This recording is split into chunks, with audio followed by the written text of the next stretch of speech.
우리에게 주신 하나님 말씀이 여기 있습니다. 요한복음 18장 28절에서 38절까지의 말씀입니다.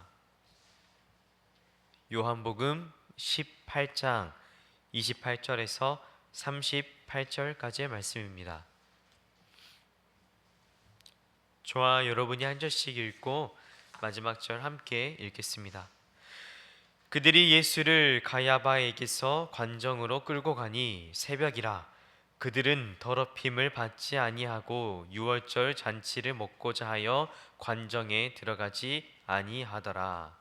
그러므로 빌라도가 밖으로 나가서 그들에게 말하되 너희가 무슨 일로 이 사람을 고발하느냐.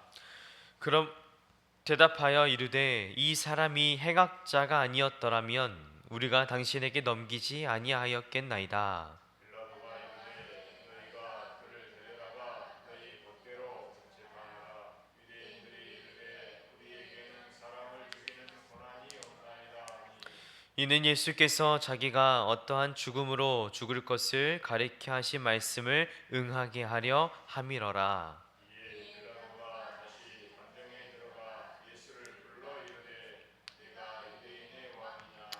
예수께서 대답하시되 이는 너가 스스로 하는 말이냐 다른 사람들이 나에 대하여 너에게 한 말이냐. 빌라도가 대답하되 내가 유대인이냐. 내 제사장들이 너를 내게 넘겼으니 내가 무엇을 하였느냐. 예수께서 대답하시되 내 나라는 이 세상에 속한 것이 아니니라. 만일 내 나라가 이 세상에 속한 것이었더라면 내 종들이 싸워 나로 유대인들에게 넘겨지지 않게 하였으리라.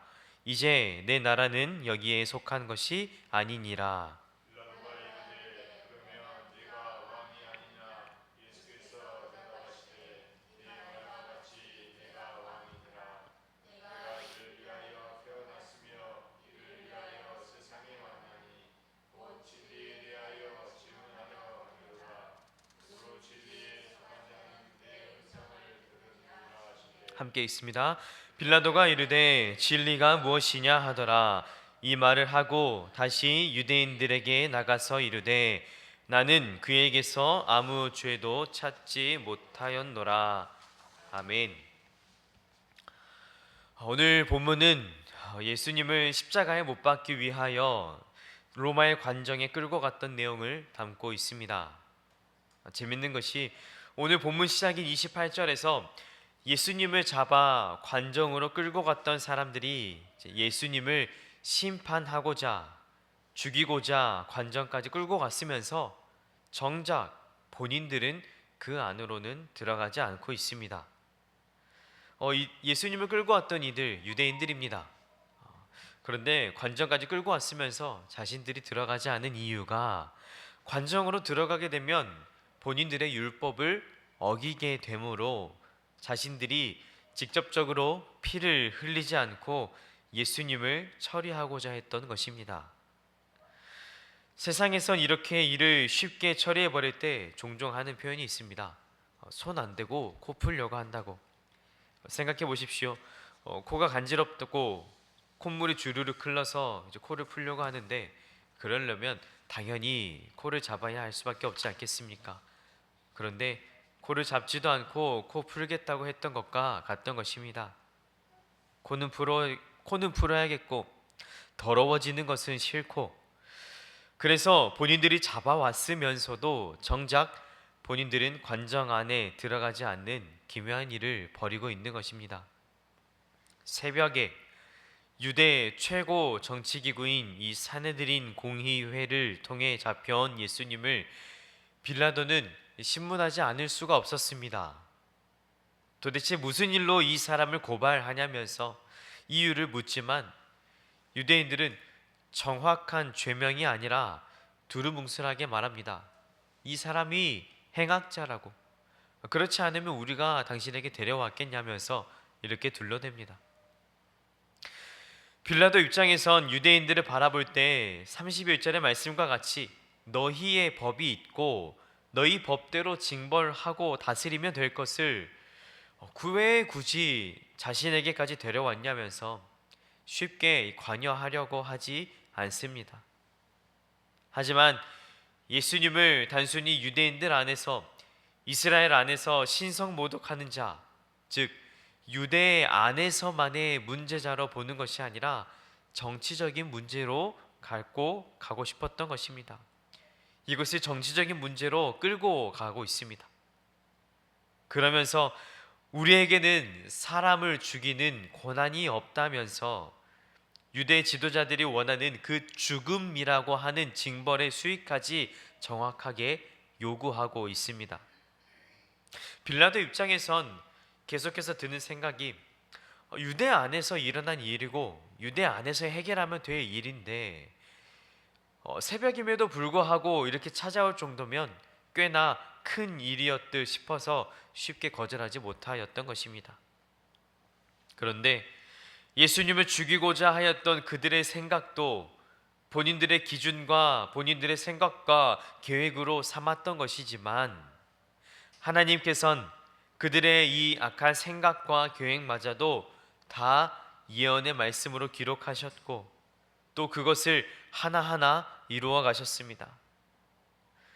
유대 지도자들이 원했던 당대 로마 제국의 최대 형벌은 십자가형이었습니다.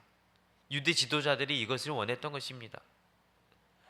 그런데 십자가에 매달리는 것, 나무에 매달리는 것, 그것 또한 구약 시대에 이미 예언되었고 그 예언이 이루어지게 됩니다. 신명기 21장 23절에 이렇게 기록되어 있습니다. 그 시체를 나무 위에 밤새도록 두지 말고 그날에 장사하여 너희 하나님 여호와께서 너에게 기업으로 주시는 땅을 더럽히지 말라. 나무에 달린 자는 하나님께 저주를 받았음이니라. 유대의 지도자들이 생각하기를 예수님은 저주받은 자라고 생각하였습니다. 그래서 그에 마땅히 십자가에 달려 죽게 하고자 하였습니다. 그러나 우리 안에도 믿음의 고백으로 드려져야 할 것은, 예수님께선 저주를 받아 십자가에 달려 죽으신 것이 아니라 저주받은 모든 인류를 대신하여 저주 속에 십자가에 달려 죽으신 것입니다. 아무런 흠도 없고 죄도 없으시기 때문에 가장 깨끗한 모습으로 온전히 다른 이의 죄를 짊어지고 십자가에 달려 죽으셨습니다. 그렇게 새벽임에도 불구하고 예수를 죽이고자 찾아왔던 이 유대 지도자들에 밀려 총독 빌라도가 예수님을 신문합니다. 그 첫 질문이 이렇습니다. 너가 유대인의 왕이냐고. 이 질문에 예수님께서 오히려 빌라도를 향해서 그 질문이 너가 속에서부터 스스로부터 생각해서 한 질문인지, 아니면 사람들, 유대 지도자들이 그렇다고 고발해서 하는 것인지 역으로 질문을 하십니다. 예수님께서 빌라도를 향하여 하셨던 역질문이었지만 오늘 우리에게도 이 질문은 그대로 가지고 오면 좋겠습니다. 수많은 사람들이 예수님을 자신의 삶의 왕이라고, 주님이라고 고백합니다. 우리 또한 어려서부터 성경을 알고 수많은 믿음의 선배들이 고백했던 그것을 듣고 또 보면서 자라왔습니다. 그리고 어느새 장성하여 교회 공동체 안에 이렇게 있습니다. 그래서 예수님이라고 하면 머릿속으로 이러이러한 분, 어떤 분, 마치 정답지 같이 그러한 고백들이 우리 안에 있습니다. 그런데 그런 정답지 같은 고백들 말고 예수님께서 오늘 우리에게, 빌라도에게 하셨던 그 질문처럼 동일하게 질문을 하신다면 우리는 어떻게 대답할 수 있겠습니까?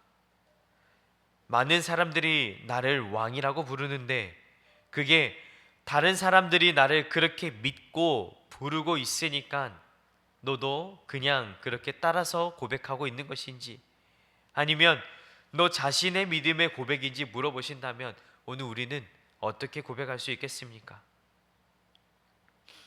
3월부터 시작해서 일터 신방을 하고 있습니다. 우리 아둘람 청년부와 청소년 시티 학생들의 신방도 함께 진행하였습니다. 청년이든 청소년이든 한 명씩 한 명씩 이게 신방에 갖는 가운데에 꼭 빼먹지 않고 물어보는 질문 하나가 있었습니다. 제가 하는 질문이었습니다. 그 질문은 이렇습니다. 나에게 하나님은 땡땡땡이다 라고 이러한 질문을 만약에 받는다면 어떻게 대답할 수 있겠냐고. 나에게 하나님이란 이러이러한 분, 나에게 하나님이란 땡땡땡이다. 함께 말씀을 나누는 성도님들께서도 이 질문에 대한 답을 생각해 보시기 바랍니다. 나에게 하나님은 어떤 분인가? 청년들, 학생들 다 각자 본인들이 생각하고 믿고 경험한 하나님을 이야기해 주었습니다. 예수님께서 빌라도를 향해 물어보신 것, 남이 가르쳐주고 남이 말하는 예수에 대한 것 말고 빌라도 자신이 바라보는 예수는 누구인지 오늘 우리에게도 동일하게 물으신다면 어떻게 대답하실 수 있겠습니까? 그동안에 들어왔던 정답지 같은 예수님 말고 정말 우리 안에, 내 안에 주님을 향한 믿음의 고백, 다른 사람의 하나님이 아닌 나의 하나님, 다른 사람의 주님이 아닌 나의 주님으로 우리가 고백할 수 있기를 간절히 소망합니다. 이어서 빌라도가 계속해서 예수님을 신문합니다. 그 중심 내용은 결국엔 이렇습니다. 너가 유대인의 왕이냐? 라고 하는 질문입니다. 왕이라고 한다면 로마의 지배 아래 있으니 이는 반역과도 같은 것입니다. 중대한 죄를 지은 것과 같습니다. 그런데 예수님께서는 본인이 이제 왕이라고는 하였으나 그 다스리시는 나라가 조금은 다름을 이야기하십니다. 36절 말씀을 보니 내 나라는 이 세상에 속한 것이 아니니라. 만일 내 나라가 이 세상에 속한 것이었더라면 내 종들이 싸워 나로 유대인들에게 넘겨지지 않게 하였으리라. 이제 내 나라는 여기에 속한 것이 아니니라. 그렇습니다. 주님께서 다스리시는 그 나라는, 주님께서 왕이 되시는 그 나라는 이 땅에 속한 것이 아니라고 하십니다. 자, 이렇게 말씀하심은 로마 황제를 향한 반역이나 혁명도 아닙니다. 그렇기 때문에 빌라도가 바라보았을 때 법적인 차원에서 아무 거리낌이 없는 무죄가 됩니다. 다시 말해서 죄를 찾을 수 없다는 것입니다. 예수님께서는 주께서 왕이심을 말씀하십니다. 이를 위해 태어났고 이를 위해 세상에 왔으며 진리에 대하여 증언하려고 오셨음을 빌라도에게 말씀하십니다. 진리에 속한 자는 내 음성을 듣는다고 하였으나 이에 대한 빌라도의 반응은 이렇습니다. 진리가 무엇이냐? 다시 말해서 진리가 있기는 하냐라는 그런 말입니다. 육체의 귀로 들었을 때 주님의 음성을 들었어도 영의 귀로는 주님의 음성을 듣지 못했습니다. 그 진리의 음성을 듣지 못했고 진리를 찾지 못했습니다.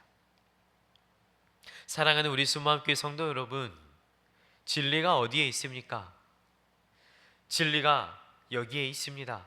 주님의 말씀이고 주님의 말씀이 지금도 살아서 우리 가운데 역사하며 진리의 영이신 성령께서 우리를 주장하시고 하나님의 하나뿐인 아들 예수님을 그리스도로 주님으로 믿게 하십니다. 비록 이 두 다리는 땅을 딛고 살아가는 육체에 속해 있지만 이 땅을 넘어 영원한 세상을 주관하시는 그 주님을 믿고 하나님의 나라를 살아가는 영의 삶을 살아가는 저와 여러분이 될 수 있기를 간절히 소망합니다. 그렇게 믿음의 삶과 경험이 하루하루 쌓여가서 다른 사람이 고백한 그 정답지 같은 주님이 아닌 그 주님과 더불어 나의 하나님으로, 나의 주님으로, 나의 고백으로 주님께 영광 올려드리며 살아가는 그런 믿음의 삶, 복된 삶을 살아갈 수 있기를 간절히 소망합니다. 빌라도에게 물었던 그 질문, 너는 나를 어떻게 생각하는지? 다른 사람의 고백과 다른 사람의 고백이 아닌 정답지 같은 주님만 머릿속으로 알고 있는 주님이 아니라 나의 삶에서 믿음으로 고백한 그 주님이 우리 안에 가득히 고백되어지기를 소망합니다. 함께 기도하겠습니다. 사랑의 주 하나님, 감사합니다. 귀한 말씀을 통하여서 오늘 우리의 신앙을 돌아봅니다. 오늘 우리의 믿음의 고백을 다시 한번 점검해 봅니다.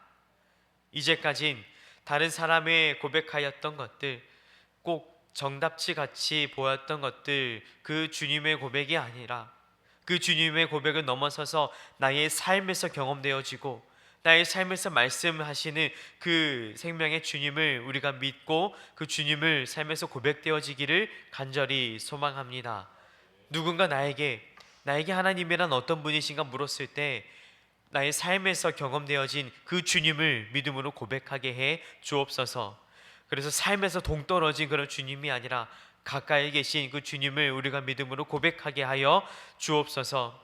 귀한 말씀 주심에 감사를 드립니다. 이 말씀이 삶에서도 생각나게 해주시고 삶의 힘든 가운데 닥쳐왔을 그때에도 주님은 나의 왕이십니다. 오직 주님만이 나의 주인이십니다. 주님, 나를 가장 선한 길로 인도해 주시고 이끌어 주옵소서. 이 믿음의 고백이 우리 안에 가득하게 해 주옵소서. 감사를 드렸고 우리 구주 예수 그리스도 이름으로 기도드립니다. 아멘. 주님 가르쳐 주신 기도로 함께 기도드립니다. 하늘에 계신 우리 아버지, 아버지의 이름을 거룩하게 하시며 아버지의 나라가 오게 하시며 아버지의 뜻이 하늘에서와 같이 땅에서도 이루어지게 하소서. 오늘 우리에게 일용할 양식을 주시고 우리가 우리에게 잘못한 사람을 용서하여 준 것 같이 우리 죄를 용서하여 주시고 우리를 시험에 빠지지 않게 하시고 악에서 구하소서. 나라와 권능과 영광이 영원히 아버지의 것입니다. 아멘. 우리의 기도를 주님께 올려드립시다.